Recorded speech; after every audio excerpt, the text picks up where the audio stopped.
talking about isolation today.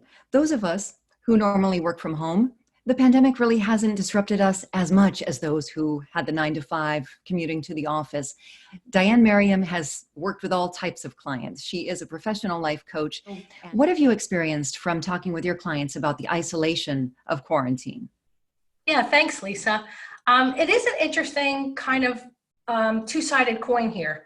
On one side, I've heard clients talk about that this pandemic, this social distancing, this isolation really hasn't affected them at all.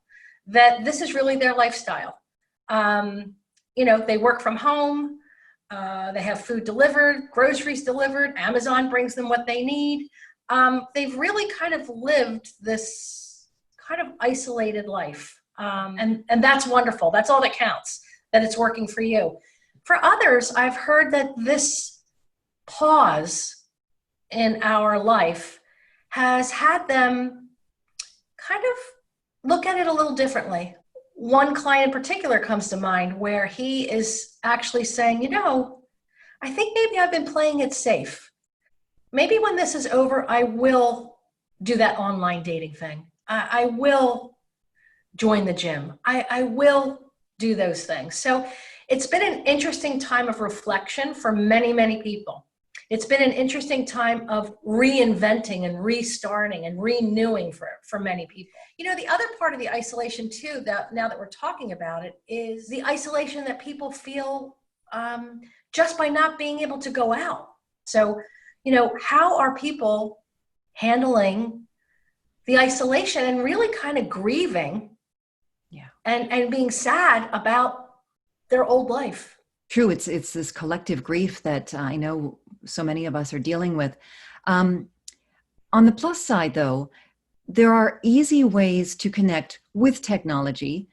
Personally, I've reconnected during the lockdown with friends I probably wouldn't have seen in person because they're all over the world. So there are ways where we're feeling less isolated using the technology. Granted, it's not a replacement for the real in person. And I'm sure I'm not the only one who can't wait for the hugs to be okay again. Yeah, absolutely. And you bring up a great point, Lisa. You're right that we've had to resort to other ways of connecting, and they're there. They are there. But there really is this collective sadness that's related to the isolation and related to not having that old life, that old way of life. So you mentioned that this can be a good time for people to reset, to get a clearer picture of what they really do want in life. And reaching goals requires taking some action, getting some momentum, moving toward the things that we want. And that can be risky. Risk, it's a loaded word, isn't it? But you know what? A risk could be just cleaning out my closet. that could be risky. The avalanche, right? The risk of the avalanche. I'm working with clients, it's just about asking them the question of, what are you willing to do?